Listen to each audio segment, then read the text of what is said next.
JIBS와 재미일보, 뉴스원 제주본부, 미디어 제주 등 제주적 언론사사가 준비한 2024 제주의 선택. 오늘은 제주시 을성구에 출마를 선언한 녹색정의당 강순하 예비후보를 모시고 얘기 나눠보겠습니다. 안녕하십니까? 네, 안녕하세요. 반갑습니다. 이 자리엔 또 언론사사 대표로 재미일보 윤승빈 기자 함께하셨습니다. 반갑습니다. 안녕하십니까? 네, 강 후보님 먼저 이번 국회의원 선거에 출마하게 된 이유 설명 좀 부탁드리겠습니다. 네. 지금 사회가 이제는 먹고 사는 문제를 넘어서서 복합 위기 시대에 접어들고 있습니다. 빚더미에 앉은 자영업자들, 그리고 취업 걱정을 하고 있는 우리 청년들이 있고요. 그리고 돌봄 사각지대에서 씨름을 이제 하고 있는 우리 서민들이 있습니다. 이 부분들을 같이 책임질 수 있는 사회가 되어야 된다라고 생각을 했고요. 그리고 제가 8살 이제 아들을 이제 키우고 있는데요. 그 아이가 살아갈 세상이 정말 어그러져 가고 있다라고 하는 생각을 하게 됐었고, 그리고 무엇보다도 이 사회를 지탱하고 있지만 제대로 된 대접을 받지 못하고 있는 투명 인간들이 제주에도 많다라고 생각을 했습니다. 그래서 진보정당이 되게 지금 어려운 상황이지만 그럼에도 불구하고 그 진보정당의 어떤 역할을 제대로 해야 되겠다라고 하는 생각을 하게 되면서 출마를 결심했습니다. 네. 서귀포시 안덕면 출신으로 네. 알고 있는데 특별히 제주시 을성구에 출마한 이유가 있을까요? 제가 고등학교 때까지는 이제 안덕에서 학창 시절을 보냈고요. 제주대학교에 입학을 하면서 제주시 을지역의 이도동과 일도동에서 자취를 시작을 했습니다. 그래서 그 공간에서 청년 시절을 보내고 결혼을 하면서 이제 아이를 키우는 제2의 고향이 됐다라고 생각을 하고요. 제주시 을지역에서 지역위원장을 하게 되면서 지금 이 지역에서 출마를 하게 되었습니다. 네. 그렇다면 후보님께서는 제주시 을성거구의 현안 문제는 무엇이라고 생각하시는가요? 네, 지금 현재로서는 월정리에 이제 동부하수 처리장이 이제 증설을 하고 있는 상황이고, 그것이 이제 1심에서 그것이 합당하지 않다라고 하는 판결이 나온 이 과정에 문제도 존재하지만 제주 시내로 보았을 때 이 시내 안에서도 격차가 벌어지는 것을 이제 해결을 해야 된다고 생각을 하는데요. 구도심 지역으로 해서 인구 소멸 현상이 이제 벌어지고 있습니다. 35명이 돌아가시는 그 과정에서 5명 정도가 이제 태어나는 그런 출생 비율이 있고요. 이런 것들을 어떻게 그러면 이제 그 구도심을 더 그럼 활성화시킬 것인지, 그리고 새로 이제 이렇게 인구가 많이 이제 있게 되는 그 아라동 주변으로 한, 그리고 삼양을 주변으로 한 그 공간에서의 이제 도민들의 삶의 질 역시도 같이 고민돼야 된다고 생각을 합니다. 예, 현안 문제 말씀을 하셨는데 그렇다면은 그 이번 국회의원 선거를 준비하시면서 공약들도 많이 준비하셨을 것 같은데 맞습니다. 어떤 공약들을 준비하셨는지 네, 말씀 부탁드릴게요. 일단 3대 지역 현안과 그리고 7대 공약을 준비를 했습니다. 3대 현안은 지금 제2공항에 이제 대한 입장이고요. 그리고 두 번째는 행정체제 개편의 어떤 저의 입장입니다. 그리고 세 번째는 4.3이 지금의 어떤 4.3 사건의 어떤 이름이 아니라 이젠 다시 이 4.3이 재정의가 돼야 된다라고 하는 입장이고요. 4.3 사건이 아니라 4.3 항쟁으로서의 이름이 지어질 수 있어야 하고 4.3 폭동으로 낙인 찍는 그런 행동들이 그런 왜곡을 단호하게 처벌하는 역사 부정죄 이제 처벌법을 제정해야 된다고 생각을 하고 있습니다. 그리고 7대 공약으로는 1만 원 청년 임대주택을 시행을 해서 청년들에게 주거를 제공할 수 있어야 된다고 생각을 하고 있습니다.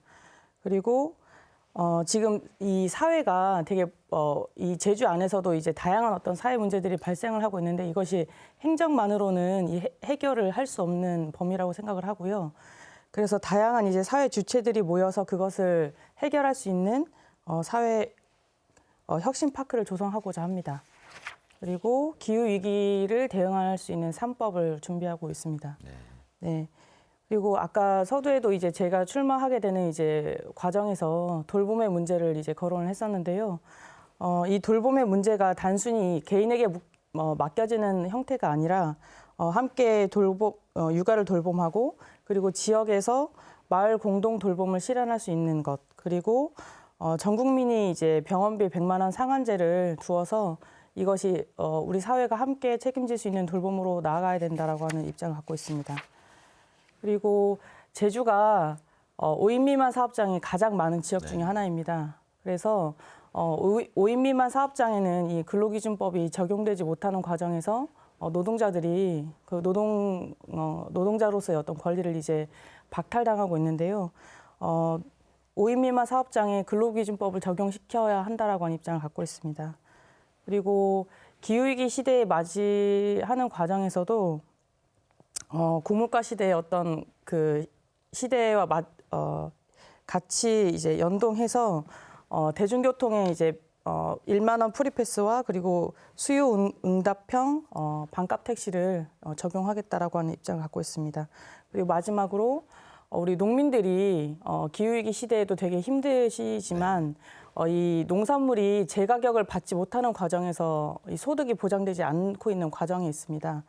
그래서 농산물 모포 가격 보장제를 통해서 이 수익을 보장할 수 있어야 된다라고 하는 입장을 갖고 있습니다. 네. 네. 공약들을 말씀해 주셨는데 저희가 그 언론사사가 설 연휴 전에 그 민심을 네. 살피기 위해서 여론조사를 실시를 했거든요. 네.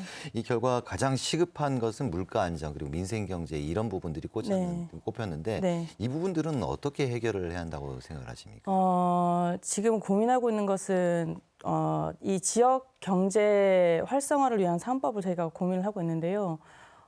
실제 지역에서 이제 관광객들이 오게 되더라도 이 지역에 있는 상권을 이용한다라기보다는 대형 이제 마트들이나 또는 대형 이 관광 어떤 시스템을 이용하게 되면서 이것이 역에 유출이 되고 있는 과정이 있습니다. 그래서 이것들을 다시 제주에 재투자할 수 있는 그런 장치를 마련해야 된다라고 하는 고민을 하고 있고요. 네. 그리고 지역 화폐가 제주에서는 되게 유의미한 어떤 장치로 코로나 시대에 이렇게 작용을 했었거든요. 근데 그 예산 자체가 지금 이렇게 증액이 되지는 못하는 과정에서 오히려 빵원으로 이제 아예 삭감이 되는 과정이 있었습니다. 이 장치 역시도 지역에서 다시 부활시켜서 이것들을 이제 지역 상권에서의 어떤 지역 상권에서 이렇게 원활한 이렇게 과정으로 죄송합니다. 지역 상권에서 원활하게 쓰일 수 있도록 장치를 마련해야 된다고 생각하고 있습니다. 네. 아이를 키우신다고 이렇게 말씀을 네. 하셨고 아까 돌봄 이 공약을 말씀을 하셨는데 네네. 지금 저출생 문제가 아주 심각한 상황이지 않습니까? 네. 뭐 예전에 영화를 보면 이제 우유 분유 가격을 물어보면 후보들이 영화 내용이에요. 네네. 후보들이 제대로 답변도 못하고 그런 네. 얘기가 있었는데 사실 그 정부 정책이라든지 제도 정책들은 이제 일반 가정에서 피부에 와닿는 정책들은 아니라고 생각들을 네. 하고 있거든요. 네. 이 부분은 어떻게 보시는지요? 그 저출생의 이제 문제가 단순히 시혜적으로 뭐 얼마의 이제 아이를 한 명 낳았을 때 얼마를 네. 지급한다라고 하는 그런 방식으로는 이 문제를 해결할 수 없다라고 생각합니다. 실제로 아이를 낳지 않는 이유를 물으면 실제 뭐 어떤 이 교육비의 어떤 문제도 있지만 돌봄의 문제가 크거든요. 아이들을 어떻게 그러면 돌볼 것인지에 대한 그 시혜적인 어떤 이제 금액으로는 아이 돌봄을 책임질 수가 없습니다. 그리고 제 나이대가 아이들도 돌보지만 부모도 같이 이제 네. 그 돌봄을 책임지고 있는 세대에서 단순히 그것을 이제 아이의 어떤 이렇게 낳았을 때 어떤 수당으로가 아니라 이 돌봄을 같이 지역에서 책임질 수 있는 것을 그 지역에서 이 서비스를 제공을 받지만 이것을 국가가 함께 정부가 함께 책임지는 구조가 아니고서는 이 출생률에 대한 이제 문제를 해결할 수 없다라고 생각을 하고 있습니다. 네. 네. 돌봄 얘기를 하셨는데 네. 그 아이들이 커가면 이제 사교육비 문제도 엄청난 네, 부담으로 네. 작용을 하거든요. 네. 이 부분도 혹시 다른 생각 갖고 계신지요? 사교육비의 어떤 부분은 분명하게 사교육이 책임지고 있는 또 영역이 또 있다라고 생각을 하긴 합니다. 왜냐하면 학교에서 다 책임져 줄 수 없는 부분을 이제 학교에서도 사교육에서도 네. 그것을 책임져 주는 부분이 있다라고 생각을 하는데요. 분명하게 공교육이 강화가 돼야 되는 것은 맞습니다. 그것이 우리 아이들의 교육을 책임져야 되는 것은 맞지만 이것이 지역에서 역시 지역아동 예를 들어서 지역아동센터가 그 임대비가 부담이 되기 때문에 그 지역에서 만들지 못하는 과정들이 있거든요. 네. 근데 이것들이 지역에서 그 돌봄들을 같이 책임져 줄 수 있는 사회 구조를 먼저 만드는 것이 우선이라고 하는 생각이 듭니다. 네. 자, 그럼 그 제2공항 얘기를 좀 잠깐 해볼게요. 뭐 네. 을선거구하고는 좀 뭐 지역구가 다르긴 한데 제2공항 문제에 대해서 주고 반대 입장을 계속 밝혀 오셨지 않습니까? 만약 맞습니다. 추진된다면은 네. 어떤 입장 그리고 또 어떤 활동을 펼치실 건지 부탁드릴게요. 지금 제2공항 건설 관련해서는 그 타당성이나 필요성이 되게 부족하다라고 하는 것은 이미 밝혀졌다라고 생각을 합니다. 그것은 전략 환경 영향 평가에서도 그 내용들이 제대로 조사되거나 그리고 반영되지 않았기 때문에 이제 파장이 있었다라고 저는 생각을 하거든요. 그리고 제주도민들이 이것이 만약에 추진된다 하더라도 이것을 제주도민에게 물어라 의사를 그 여론조사가 상당수입니다. 예. 그렇기 때문에 이 제2공항의 문제를 해결을 할 때 주민 투표를 거치지 않고서는 아주 큰 이 도민 사회에 또 다른 문제가 야기시킬 거라고 저는 생각을 하고 있기 때문에 반드시 주민 투표를 통해서 이 문제가 해결이 되어야 된다라고 생각을 하고요. 그리고 이 대규모 사업 자체가 주민들에게 묻지 않고 추진이 되는 과정에서 이런 문제들이 발생한다라고 생각을 하거든요. 그래서 주민투표법을 개정을 할 수 있어야 된다라고 저는 생각하고 있습니다. 네. 네. 지금 제주도에서는 제주형 행정체제 개편이 추진 중인데요. 네네. 이거에 대해서 어떤 입장을 갖고 계시고 네. 만약에 행정체제 개편이 추진된다면 이제 제주시의 지역도 하나의 기초자치단체가 되잖아요. 네, 맞습니다. 그러면은 어떤 이익을 불러올 수 있을지 어떤 의견 갖고 계신지 말씀 네. 부탁드릴게요. 지금 제주에서 추진되고 있는 이 행정체제 개편 관련해서 오영훈 도정이 이제 행정체제 개편의 논의에서 도민의 어떤 의견을 전체의 도민들의 의견을 모아가는 과정에 좀 부족함이 저는 있다라고 생각을 하고 있습니다. 행정체제 개편이 단순히 세 개 또는 이제 4개로 분할할 것인지 어떤 문제를 떠나서 그 행정체제 개편, 그 행정구역의 분할 문제는 역사성과 그리고 주민 수용성이 반드시 반영이 돼야 된다라고 생각을 하고 있고요. 그리고 그간의 이제 행정시에서의 시장의 어떤 그 선출 문제가 시민들이 직접 선출을 할 수 있고 그리고 의회 역시 구성할 수 있어야 된다라고 저는 생각을 하고 있습니다. 그리고 그 기초의회 그리고 광역의회 역시 연동형 비례대표제를 도입을 해서 제주도민들의 다양한 이제 목소리들을 반영할 수 있는 이야기 역시 같이 동반해서 같이 이야기가 돼야 된다고 저는 생각을 하고 있습니다. 예. 네. 아까 그 공약들을 말씀을 하셨는데 만약에 이번에 22대 국회에 입성을 하신다면 네. 1호 법안 혹시 생각하고 계신 게 있습니까? 네. 1호 법안을 이야기할 때 정말 너무 이렇게 고민이 되더라고요. 네. 뭐 어느 하나 이제 중요하지 않은 것이 없다라고 하는 생각이 좀 들었기 때문에 하지만 제가 1호 공약으로 좀 고민을 했던 것은 되게 뭐 자영업자 분들도 있고 뭐 노동자들의 어떤 문제들도 분명히 존재를 하지만 제주가 이 농민들의 어떤 기반한 1차 산업에 기반한 문제가 저는 시급하다는 생각을 좀 하고 있고요. 그래서 그런 측면에서 아까 말씀드렸던 농산물 가격 보장제를 이것이 제가 지금 이야기를 하고 있지만 계속 끊임없이 제한이 됐던 얘기들이거든요. 그래서 이 보장제의 법안을 통과시켜서 이것이 이제 농민들의 그리고 그 소득을 보장할 수 있는 이제 장치로서 이제 역할을 할 수 있게 해야 된다라고 생각을 하고 있습니다. 네. 농민뿐만 아니고 뭐 어민 이런 부분들도 다 포함이 되는 부분이죠. 네, 맞습니다. 네. 네.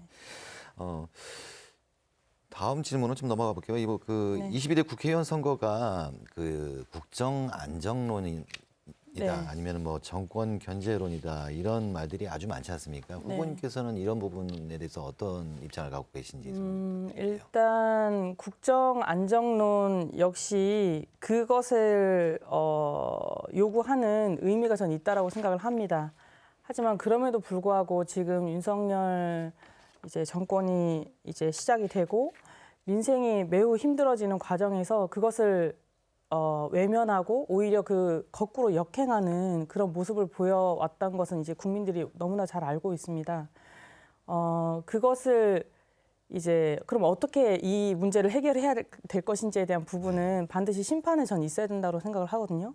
어떤 민생의 문제를 외면해 왔고 그리고 많은 이제 거부권을 행사하는 과정에서 그것들은 다 국민의 이제 의료의 문제였고 그리고 노동의 문제였고 생존의 문제였었거든요. 그래서 이 부분들에 대한 심판은 반드시 있어야 된다라고 생각을 하고 있고요. 그리고 정말 안타까운 것은 지금 기후위기 시대와 그리고 민생의 어떤 문제를 해결하는 과정에서의 힘을 모아도 모자라는 이 과정에서 이것의 어떤 정쟁이 존재하고 있는 것이 너무 안타까운 것 같습니다. 그래서 심판은 반드시 있어야 하지만 그 심판을 넘어서서 그러면 우리 사회가 어떠한 이 기후위기와 이 북한 문제를 어떻게 풀 것인지의 문제를 더 공론화시키고 더 마음을 모으는 과정으로 가져가야 된다고 생각을 합니다. 예. 네. 근데 그 예전에 정의당 시절, 지금 녹색 정의당으로 네네. 바뀌긴 했지만은 뭐 합치면서 네. 그러니까 정의당 시절에는 민주당 이중대 네. 국민들 입에서 이런 소리가 참 많이 나왔었거든요. 네. 이 부분은 좀 그 소속된 정당인 입장으로서 설명이 좀 필요할 것 같은데. 그 이중대의 프레임은 이제 단순히 이제 민주당 이중대만이 아니라 이제 어떨 때는 또 이제 국민의힘이 이중대라고 또 네. 불립니다. 그래서 정의당의 어떤 정책과 이제 정책의 추진에 있어서 이제 민주당의 이중대와 그리고 국민의힘의 이중대의 그 프레임의 이야기는 이렇게 나올 수밖에 없다라고 생각을 하고요.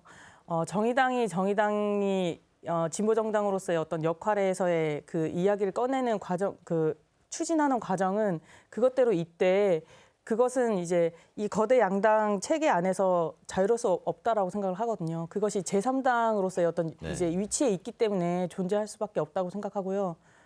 별로 개의치는 않습니다. 하지만 예전에 그 정의당 시절에 이제 그 국민들 네, 입장이 그랬잖아요. 이제 네. 투표는 그러니까 후보는 이쪽 찍고 이제 네, 비례대표는 맞습니다. 정의당을 많이 찍고 해서 이제 의석수도 참 많았을 네, 때도 네, 있었는데 네.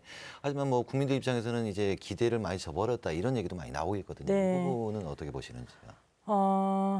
일단 그 제가 실은 이제 제주시 을지역위원장을 이제 맡고 있는데 지난 대선과 지선을 이제 거치면서 정의당에 대한 이제 국민들 뭐 또는 이제 도민들의 어떤 마음들이 많이 이제 비판적으로 돌아섰고 그리고 심판을 하고 계시구나라고 하는 것을 그냥 단순히 뭐 어떤 여론조사의 어떤 수치만이 아니라 실제 정말 피부로 느끼게 됐었습니다. 그것은 정의당이 추구했던 노동과 그리고 민생 그리고 이런 부분들에 대한 어떤 선명성 그것들을 놓쳤던 부분들이 분명히 있었다라고 생각을 하고요. 실제 놓쳤다라고 해서 그 일들을 하지 않은 것은 아니지만 더 그러면 예전에 이제 진보 정당이 이제 책임져 왔던 그런 역할들을 더 분명하게 이제 피부로 와닿는 우리 그 옆에서 보이지 않았던 그런 부분의 이제 평가라고 저는 생각을 하거든요. 그래서 그건 겸허하게 받아들여야 된다라고 생각을 하고요. 제가 이번 출마를 하면서의 고민은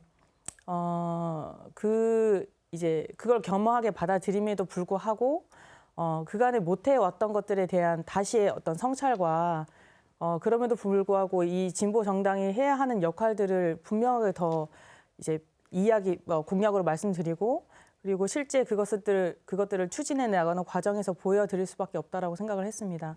그러는 과정에서 정의당을 플랫폼으로 해서 이 거대 양당 틈바구니 안에서 그 선거 제도의 한계가 분명하게 있잖아요. 그것을 함께 돌파해 나가 보자라고 하는 제안을 이제 하면서 이 선거를 시작을 했었습니다. 네. 네.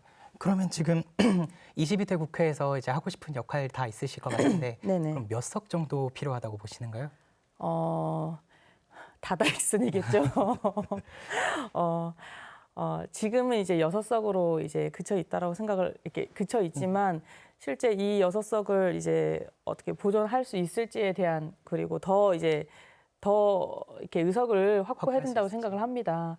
제가 이렇게 출마를 하면서 들었던 이렇게 고민은 지역에서 다양한 이제 현안의 어떤 문제들 그리고 민생 문제들을 같이 고민하는 과정에서 저는 권력을 가져야 된다라고 생각을 하거든요. 근데 그 권력을 갖는다라고 하는 것이 단순히 이제 어떤 이 한 명의 어떤 국회의원을 위한 어떤 권력이 아니라 이 제주에서 아까 제가 말씀드렸던 것처럼 되게 많은 투명 인간들 그분들을 대변할 수 있는 그런 권력으로 작용할 수 있는 그 권력을 정말 간절하게 갖고 싶다라고 하는 네, 생각을 하게 됐었습니다. 네. 네.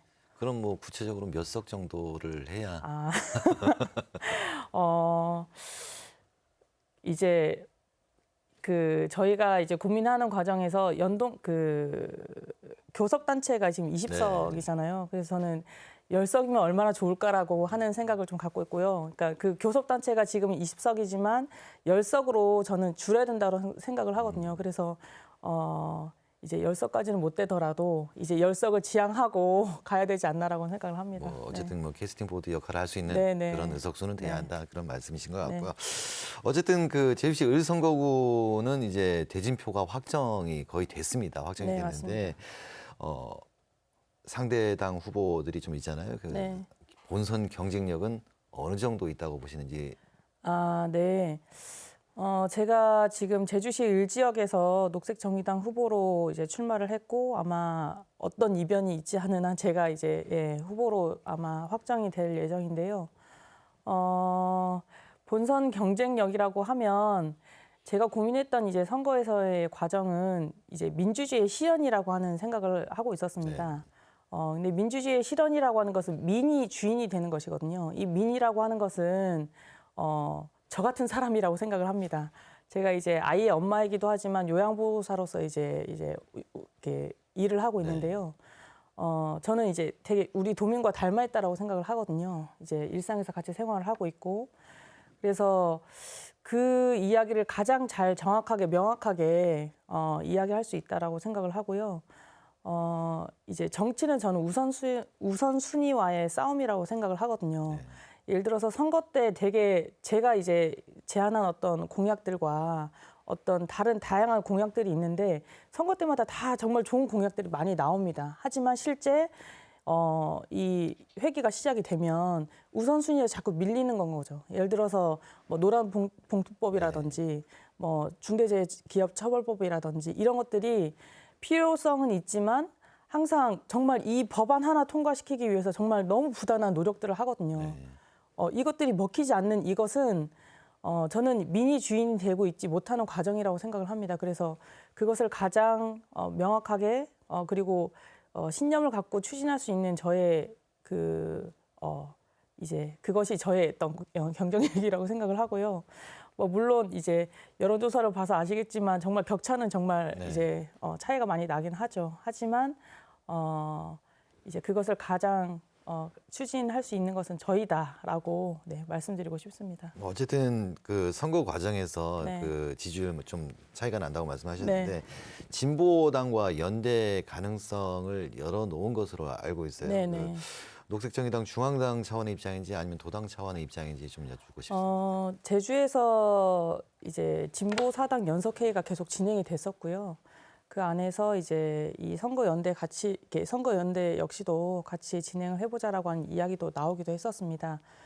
그래서 당연히 이제 이 뭐 후보 단이라든 뭐 아니면 이렇게 이 선거연대라고 하는 것이 되게 폭이 이제 넓거든요. 뭐 정책 연대부터 시작해서 정말 가장 크게는 이제 그 후보 단일화까지 이제 다양하게 있는데 저는 이제 같이 이제 선거연대를 할 수 있어야 된다. 그것에 꼴은 어떻게 될지 이제 더 논의를 해 봐야 되겠지만 그래서 지금은 이제 녹색정의당으로 해서 이제 녹색당과 같이 하고 있는 과정에 있고 중앙당에서도 이렇게 진보정당이 더 같이 할 수 있는 이제 폼을 여는 것은 열려져 있는 상황입니다. 네. 그럼 뭐 추가적으로 논의된 사항도 계속 있는가요? 지금 현재로서는 없는 상황이고요. 예, 아마 앞으로 이야기가 나올 것 같습니다. 네. 아까 그 사당이라 하시면은 이제 네. 진보당이랑 하나는 더 노동당까지. 노동당까지. 네. 이제 그 중앙당에서 그 이제 중앙 정치권에서도 이제 위성정당 얘기가 이제 슬슬 나오기 시작해요. 이제 군소정당 입장에서는 좀 신경 쓸 수 있을 것 같은데 어떤 입장이실까요? 정의당에서 처음 이제 이 총선을 시작을 할 때 이 선거 제도에 이제 분명한 한계가 있다라고 하는 그 구조에서 그럼 어떻게 선거를 치를 것인가. 그래서 정의당은 정의당을 플랫폼으로 해서 진보 정당들이 함께 이 총선을 함께 돌파해보자라고 하는 제안을 이제 드렸던 것이고요. 그래서 이것은 진보 정당만이 아니라 각 지역의 이 지역 정당들을 표방하는 또 이제 그룹들이 있어요. 그래서 그 그룹들까지 같이 더 이제 제안을 했던 과정들이 있었는데요. 지금은 이제 이렇게 녹색당과 함께 하는 이제 과정에 있고, 저는 지금 이 자리에서 이제 이렇게 네, 어떤 이야기를 드리는 게 좀 약간 좀 저의 어떤 설익은 이야기일 수 있다라고 하는 생각이 좀 들긴 하지만 이제 위성 정당의 한계가 저는 분명히 있다라고 생각을 하거든요. 그래서 진보 정당들이 어떻게 그러면 이 총선을 같이 이렇게 뚫고 나갈 수 있을지에 대한 그 논의에서 기반할 수밖에 없다라고 생각을 합니다. 네. 네. 뭐 국회 입성을 하시게 되면 뭐 국회의원이 하는 일이 따로 있고 이제 네. 뭐 행정에서 하는 일이 따로 있을 텐데 네. 그래도 지금 제주도니까 네, 네. 이 오영훈 도정을 좀 평가를 해주신다면은 네. 어떻게 보시는지.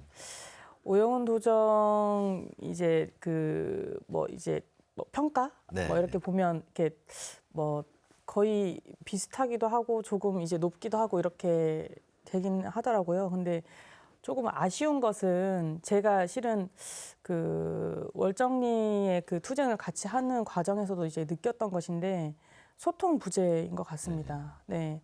예를 들어서 이제 오영훈 도정이 추진하는 어떤 사업이 있고 그리고 그 일들이 있는데 그 과정에서 발생되는 문제들은 이렇게 있을 수밖에 없거든요. 네. 그러면 그것을 적극적으로 듣고 어떤 것이 문제인지에 대한 입장을 명확히 전달드리고 하는 과정이 저는 분명히 있어야 된다고 생각을 하거든요.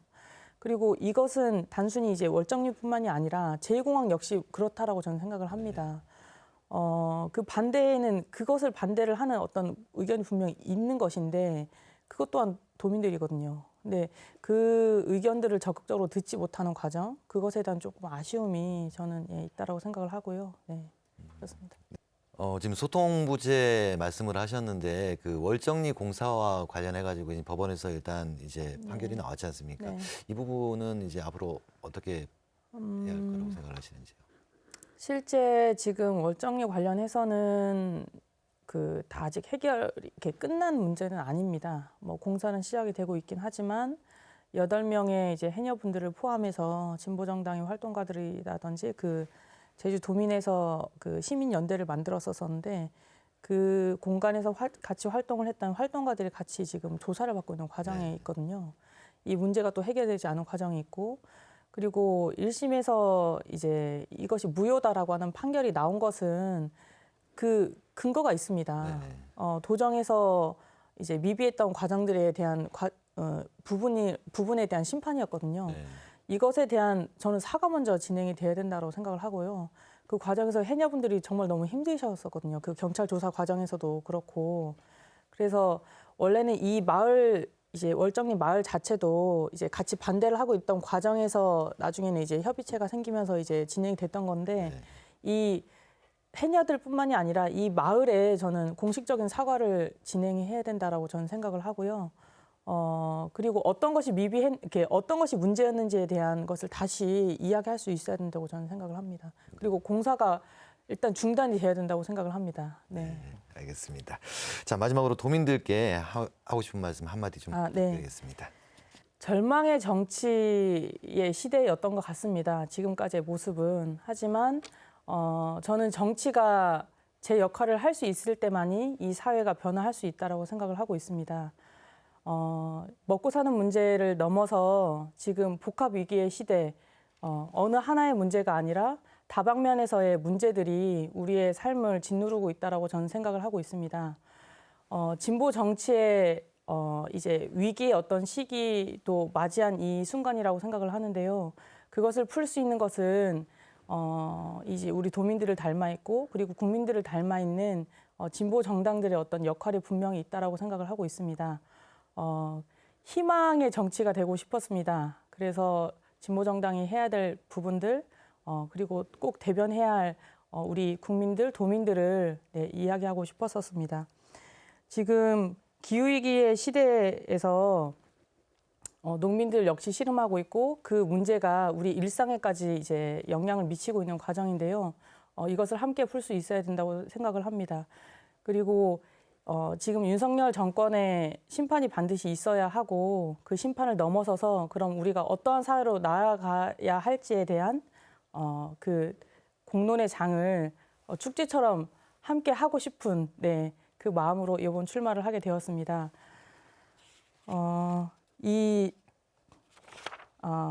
기후 위기와 돌봄의 시대에서 새로운 정치와 그리고 한국 사회의 방향의 전환을 함께 이끌어내고 싶습니다. 그래서 우리 도민분들의 녹색 정의당 그리고 강순화를 향한 지지 간곡하게 부탁드리고 싶습니다. 감사합니다. 네, JIBS를 비롯한 언론사사가 준비한 예비후보 초청대담. 오늘은 제주시을 강순화 예비후보 모시고 얘기를 나눠봤습니다. 이번 대담이 도민들의 선택에 조금이나마 도움이 되길 바라겠습니다.